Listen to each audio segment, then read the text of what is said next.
સુરતનો માથાભારે શખ્સ ચિરાગ ગોટીએ ભાગીદારની કારમાં ડ્રગ્સ મુકાવ્યું હતું। છેલ્લા 8 મહિનાથી તે ફરાર હતો, જે કેસમાં હવે આખરે તેને સરેન્ડર કર્યું છે। આ સિવાય વ્યાજની વસૂલાત માટે ધમકી આપવી, મારામારી કરવી તેના વધુ કેટલાક વિડીયોઝ પણ સામે આવ્યા છે। ચિરાગ ગોટી આખરે હવે પોલીસના સકંજામાં આવી ગયો છે અને હવે તેની મુશ્કેલી વધવાની છે તે નિશ્ચિત છે।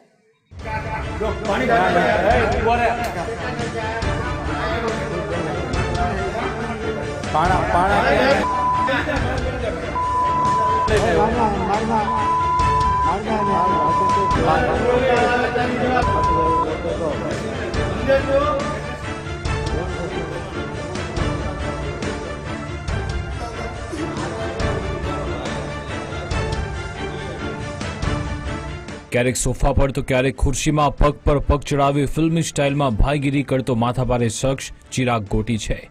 સુરતના ડોન ચિરાગ ગોટી પર ડ્રગ્સ, બેફામ વ્યાજની વસૂલાત, મારપીટ અને જીવથી મારી નાખવાની ધમકી સહિતના સંખ્યાબંધ ગુના નોંધાયેલા છે।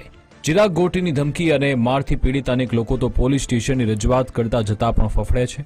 સુરત પોલીસ ચિરાગ ગોટીના કાળા કારનામાની તપાસમાં લાગી છે। ભોગ બનનાર એક વ્યક્તિએ 23 કરોડ રૂપિયા ચિરાગ ગોટીએ પડાવી લીધાનો આક્ષેપ કર્યો।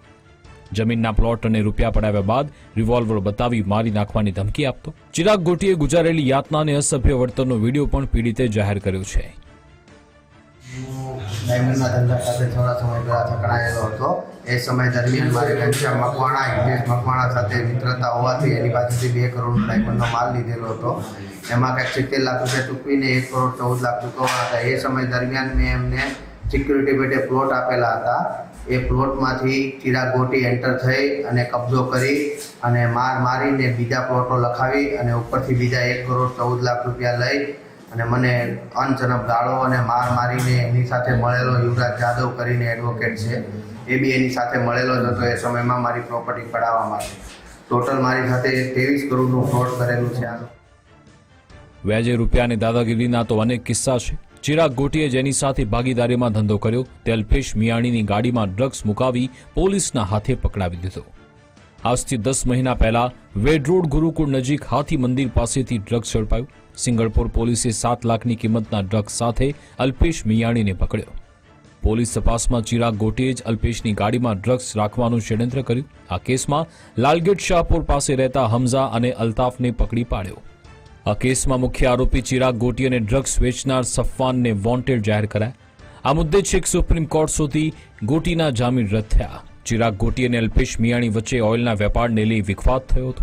આ બંને ભાગીદારો છૂટા થયા તે સમયે પૈસાની અંતિમ લેવડ દેવડ સમયે ચિરાગ ગોટીએ જ અલ્પેશ મિયાણીની ગાડીમાં સીટ નીચે ડ્રગ્સ મુકાવ્યું હતું। અલ્પેશ મિયાણીને ફસાવાના કેસમાં ચિરાગની સાથે તેના ભાઈ નિરાંત અને પિતાની સંડોવણી સામે આવી। સુપ્રીમ સુધી જામીન નામંજૂર થતાં જ 8 મહિનાથી ફરાર માથાભારે ચિરાગ ગોટી સરેન્ડર થયો।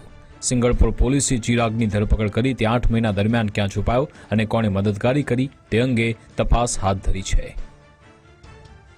કે આ ડ્રગ્સ ખુદ ચિરાગ ગોટીએ મગાવેલું હતું, જે સમીરે આપેલું, અને આ ડ્રગ્સ ચિરાગે પોતાના ભાઈના માધ્યમથી અલ્પેશ મિયાણીની ગાડીમાં એ લોકો 18 તારીખે જ્યારે છેલ્લો હિસાબ કરવા ગયા ત્યારે સીટની નીચેના ભાગે થી મૂકવામાં આવેલું, જે પોલીસને રેડ દરમિયાન મળી આવેલું। અને આ બાતમી હકીકત આજ મુખ્ય આરોપી ચિરાગ ગોટીએ સિંગણપુર પીઆઈ શ્રી વાયપી ગોહિલ સાહેબને આપેલી હતી અને વાયપી ગોહિલ સાહેબની બાતમી આધારે વાહન ચેકિંગમાં રેડ થયેલ અને રેડ દરમિયાન તેણે બતાવેલ જગ્યાએથી NDPS મળી આવેલ, જેના ભાગરૂપે તેના નાના ભાઈની અગાઉ ધરપકડ કરવામાં આવી હતી અને તેના નાના ભાઈની જામીન અરજીની નીચલી કોર્ટમાં તેમજ હાઈકોર્ટમાં રિજેક્ટ થયેલી, જેથી તેઓ સુપ્રીમમાં ગયેલા અને સુપ્રીમમાં પણ તેની જામીન અરજી પર નામદાર સુપ્રીમ કોર્ટે હુકમ કરેલ કે ચિરાગને 15 દિવસમાં સરેન્ડર કરવું, જેના આધારે સદર આરોપી ગઈકાલે નામદાર કોર્ટમાં સરેન્ડર થયેલ છે અને અમે તેની માગણી કરી વિધિસરની ધરપકડ કરી અને આગળની કાયદેસરની કાર્યવાહી કરવા જઈ રહ્યા છે। ચિરાગ ગોટીની ધરપકડ અંગેની જાણકારી અલ્પેશ મિયાણીના ભાઈએ સોશિયલ મીડિયામાં પોસ્ટ કરી તો માથાભારે ચિરાગ ગોટી અને કંપનીએ કિશોર મિયાણીને જીવથી મારી નાખવાની ધમકી આપી। આ મુદ્દે કિશોર મિયાણીએ સિંગળપુર સ્ટેશને ફરિયાદ કરતા ચિરાગ પર કાયદાનો ગાળિયો વધુ કસાય તેવી શક્યતા છે। ચિરાગ ગોટીએ NDPS કેસમાં ખોટી રીતે ફસાયા, પછી જેલમાં ગયો, પછી પોલીસ તપાસ કરતા તપાસમાં એવું હતું કે ચિરાગ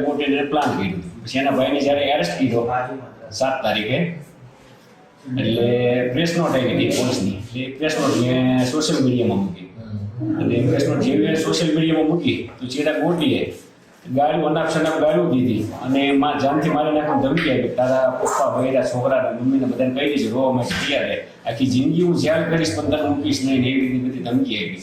અને પછી હું જેવી એ ધમકી આવી સ્ક્રીનશોટ ને બધા ફોટા લઈ હું સિમેન્ટ પોલીસ સ્ટેશને ગયો અને કીધું આવી રીતે મને આવી રીતે મારી છે. એટલે એને એફઆઈઆર દાખલ કરી અને ભાઈ હાજર છો ને એટલે 70 વોરંટ અત્યારે નીકળ્યું છે. સુરતના ડોન ચિરાગ ગોટીનું પાપ હાલ છાપરે ચડીને પોકાર્યું છે. વેપારિક વિવાદમાં નિર્દોષ વ્યક્તિને ફસાવવા જનારો ચિરાગ હાલમાં પોતે ખોદેલા ખાડામાં જ ફસાયો.